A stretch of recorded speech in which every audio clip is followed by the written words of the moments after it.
Gabut nah. Main teori ada orang. TOD. Truth or dare? Dare aja deh. Dare. Iya, itu maksudnya.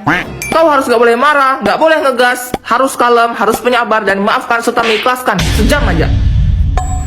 Maaf, bisa yang lain gak? Ayo, tantangannya dimulai dari sekarang. Sir, bukumu robek. Iya, gak apa-apa.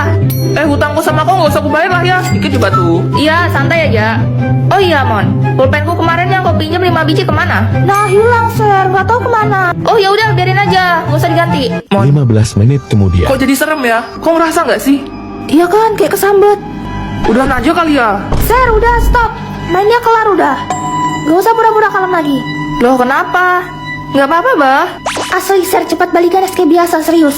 Lah, kan aku memang begini. Woi, Raki, gimana nih? Jangan kau tanya aku pun takut, Toy.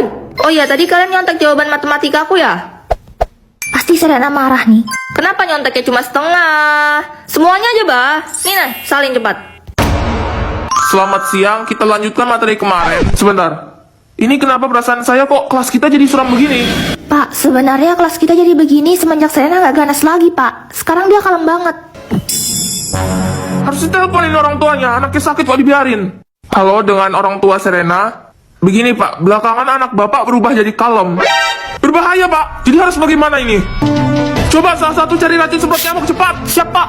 Aduh, semoga mempan ini, kalau nggak mempan nggak tahu lagi sudah saya. Ini Pak, dapat di mana kamu? Kok cepat betul? Baru beli di toko sebelah, Pak. Jangan, nggak bisa, cepat cari yang kadaluarsa. Pak, mati anak orang, Pak. Tenang, saya baru telepon bapaknya tadi, begitu katanya cara nyembuhkannya. Kita coba sekarang efeknya mempan atau enggak. Sir, tasmu basah ketumpahan air. Mana? Siapa yang numpahin, ah? Nah, akhirnya. Kakak, aku cinta sama kakak. Anak kecil udah cinta-cintaan. Kamu tuh masih TK. Iya, aku serius, kakak. Ada-ada aja. Gak boleh. Pokoknya kakak gak boleh pergi. Walah dalah Juliet, balikin ya nak. Kok wes mau boarding, nanti kalau ketinggalan pesawat ciloko. Gak mau, pokoknya gak mau. Juliet, ikut kita aja yuk. Tante sayang banget sama kamu. Mama jangan gitu. Mama kan tahu Rusty udah sebatang kara. Dia cuma punya Juliet. Masa mau kita ambil juga? Juliet, Koko harus ngapain supaya Juliet balikin paspor Koko? Koko harus janji sama aku. Tunggu aku gede. Soalnya aku bakal nikahin Koko. Koko janji.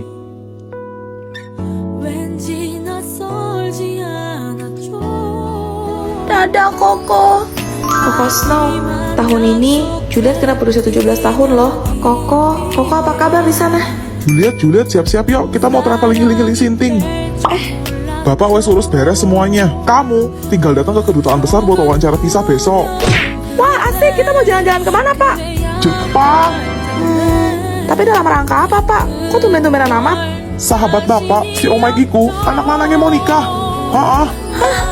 Koko Snow, Iyo, ini undangannya. gak mungkin. Koko janji. Bohong, Koko Snow mau bohong.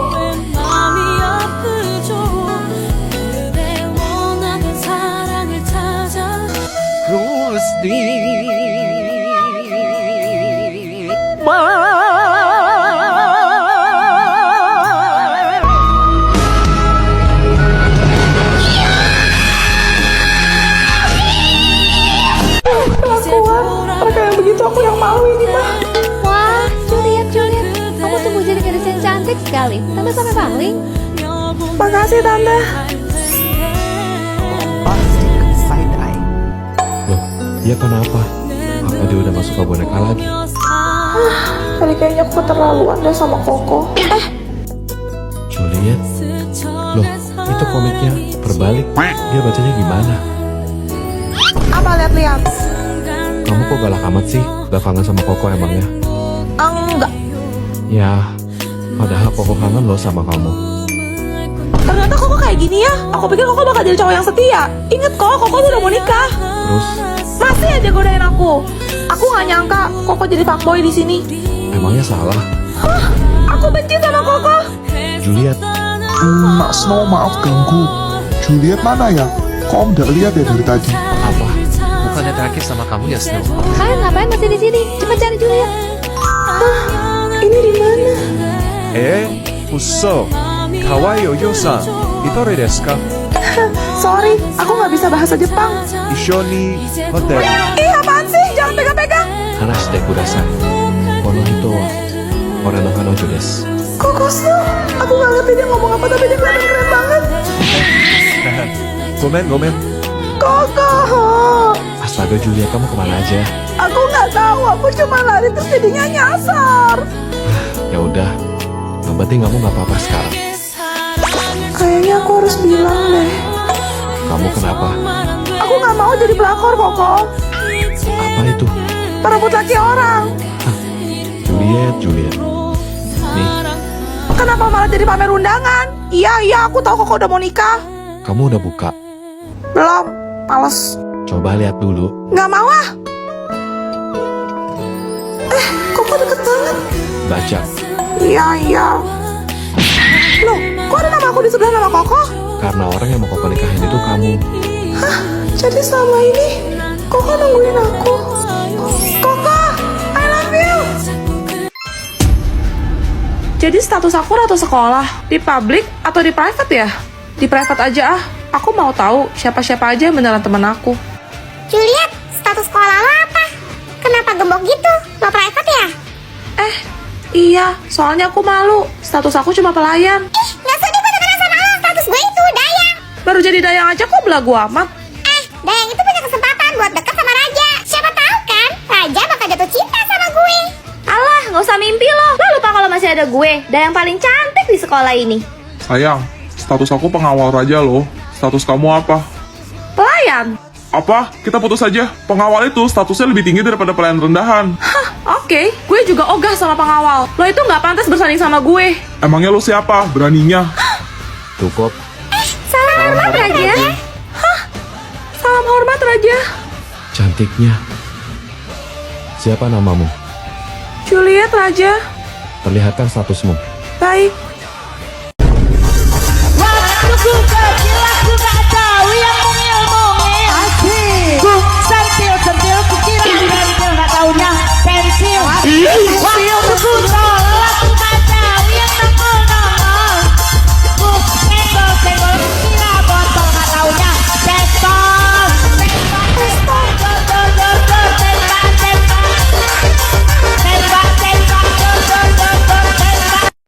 Mau nanya dong, permen itu terbuat dari gula ya?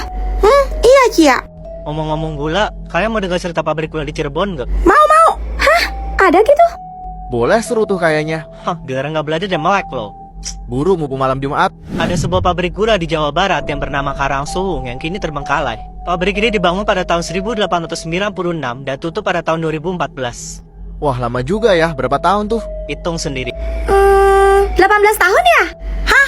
118, Cia. Konon katanya saat malam tiba, dari dalam pabrik terdengar suara mesin yang sudah lama berhenti beroperasi. Seolah-olah ada pekerja tak kasat mata yang sedang menyelesaikan tugasnya. Ih, kok serem sih? Takut ya lo tuh. Belum lagi banyak saksi mata yang mengatakan bahwa mereka melihat sosok bayangan hitam yang berjalan seolah melayang di antara reruntuhan puing bangunan pabrik disertai aroma gula terbakar yang tak dari mana asalnya. Merinding woi. Kemudian ada arwah mandor Belanda yang dulunya terkenal kejam, sering berdiri di depan ruang administrasi, menatap tajam siapapun yang berani mendekat. Guys, kalian ada nyoba gula kebakar gak? Kayak bau karamel gitu ya. Iya lu. Bener, hah? Anak-anak, tante bawain dalgona nih biar kalian semua makin semangat belajar. Setan. Allah malah kesem tuh di kamar tuh. Lah, pada kenapa sih orang lagi skincarean? Gabut nih. Main tebak-tebakan ya, Vian? Kue lah. Kena juga dia. Korban baru. Waktu masuk kering, pas keluar basah. Lagi ngapain tuh? Hah? Di luar Naila. Yo habis Fikri. 3, 2, 1. Tet, jawabannya keramas. Oh, kirain lagi. Aduh, ya otak gua colok banget dah. Lanjut. Dijilat dulu sampai tegang, baru dimasukin. Apa hayo? Astaga. Ya Tuhan, cobaan apa lagi ini? Snow. Mampus. Lo ngomong apaan? Gak kedengeran. Aska. Aku baru ingat mau angkat jemuran mak. 3, 2, 1, tet. Jawabannya benang jahit. Dah lah. Zile zile, zile zile eu alerg Iar mile mile, mile mile Pe Maidan pentru tine, tine Să-ți dau un dar, dar cel Pelajarannya sudah selesai. Apa ada yang mau ditanya? Gak ada, Bu. Wow, Pu, Sepuh, ajarin dong, Pu. Tinky Winky, Dipsy, Lala, Pu, Sepuh. Itu Teletubbies kan? Hah, jangan bilang ada kisah kelam di balik serial Teletubbies. Ada teori yang menyebutkan bahwa mereka merupakan anak-anak yang tinggal di rumah sakit jiwa bernama La La Land. Serius, Bu. Mereka diperlakukan secara tidak manusiawi oleh para perawat di sana. Tinky Winky yang pada saat itu masih berusia 7 tahun, sering diikat di pagar, hingga badannya kedinginan dan berwarna biru keunguan. Terus, Bu. Dipsy berumur 6 tahun. Ia menderita kejang parah dan sering muntah, tapi perawat di sana mengabaikannya, sampai wajahnya tergenang oleh muntahannya sendiri. Jadi itu alasannya kenapa wajahnya terlihat agak kotor. Lalu warna hijau itu identik dengan... Muntah. Betul, Lala dikabarkan lahir dengan kondisi cacat. Wajahnya bengkok seperti antenanya. Lalu secara kejam ia dikurung dalam ruangan tertutup yang gelap tanpa cahaya matahari sedikit pun selama 5 tahun. Jadi warna kuning itu melambangkan matahari. Terakhir, Po, bocah 3 tahun yang secara sengaja dilempar ke dalam tungku perapian panas oleh perawat yang tidak sabar menghadapinya. Hah, jangan bilang warna merah menyala Po itu. Karena kulitnya terbakar api. Astaga, malang banget. Malam minggu bukannya pacaran, malah cowok kita pada latihan band. Bosan banget di Juliet. Lo tahu nggak cerita di balik foto ini? Apaan tuh? Kok serem? Jadi ada seorang ibu dan anak perempuannya yang pergi ke Target. Target itu kayak toko serba di dalam mall gitulah. Mereka ke sana karena anaknya perlu beli baju buat sekolah, sedangkan ibunya mau nyetok makanan buat sehari-hari. Nyampe di sana mereka misah. Anaknya ke bagian fashion karena mau pilih baju kan. Ibunya ke bagian makanan. Biar gercep ya. Udah dapat bajunya, si anak nyamperin mamanya, terus laporan. Mah, tadi ada tante aneh, deketin aku. Dia bilang dia pengen punya anak kayak aku. Mungkin anaknya gemoy kali. Kelar belanja, jalanlah mereka ke kasir. Tapi tiba-tiba si anak nunjuk. Mah, itu loh tante aneh yang aku ceritain tadi. Pas mamanya nengok, ternyata itu patung manekin doang. Jadi mamanya cuma ketawa sambil geleng-geleng. Lagian ada-ada aja. Giliran mau bayar, si anaknya bilang, "Ma, aku kebelet pipis." Jadi mamanya suruh dia ke toilet sendirian. Terus? Gak lama setelah itu, anaknya ngechat. Dia bilang tante aneh tadi ada di toilet. Cuma mamanya kan lagi riweh. Mamanya mikir, ini anak bercanda mulu. Singkat cerita beres nih urusan mamanya. Akhirnya mamanya nungguin depan toilet. Cuma udah lewat dari 10 menit, kok gak keluar-keluar anaknya? Waduh. Karena khawatir, mamanya masuk ke dalam toilet. Dicekin satu-satu biliknya. Dikiranya anaknya masih main-main, ngumpet gitu. Tapi di satu bilik toilet, mamanya nemuin handphone anaknya jatuh di lantai. Pas diambil dan diperiksa, dia nemu foto ini. Ditangkap beberapa menit sebelum anaknya hilang tanpa kabar. Serius? Kasus ini bener-bener heboh sampai polisi ikut turun tangan. Tapi hasilnya nol. Hah? Jadi anaknya belum ketemu sampai sekarang? Seperti biasa tiap malam Jumat gue bakal ngundang tamu ke studio buat ceritain pengalaman horor mereka. Selamat malam, Snow. Malam. Hai, Cello. Halo. Silahkan. Kejadian ini gue alamin waktu gue lagi survei rumah yang baru gue beli di kawasan pusat Jakarta. Cello ikut papa soalnya bocan. Berangkatlah kami berdua ke tempat itu. Sampai di sana kita langsung disambut sama agen propertinya. Mantap. Begitu pintu utama terbuka, hawa lembabnya emang terasa banget. Terus Cello bilang, "Papa denger gak?" Dengar apa? Ada dede bayi nangis. Tapi gak ada suara apa-apa sih, mungkin perasaan dia aja. Oke. Kita telusurilah seluruh sisi rumah. Sampai tiba-tiba Cello berhenti di sudut ruangan. Ngapain? Tadi ada tante kakinya berdalam masuk ke dalam loh. Serius? Aku coba buka, tapi nggak bisa. Gua tanya doang ke agennya. Dia bilang kuncinya hilang. Kok? Cello haus, jadi kita beli minum di warung terdekat. Belum sempat gua mesen, penjaga warungnya nanya, "Bapak ya pemilik baru rumah di ujung?" Terus? Dia ngomong sambil bisik-bisik, katanya rumah itu dulu bekas praktek bidan aborsi. Apa? Lo gak lagi bercanda kan, Snow? Gua telepon anak buah gua buat datang bantuin dobrak pintu kamar yang terkunci tadi.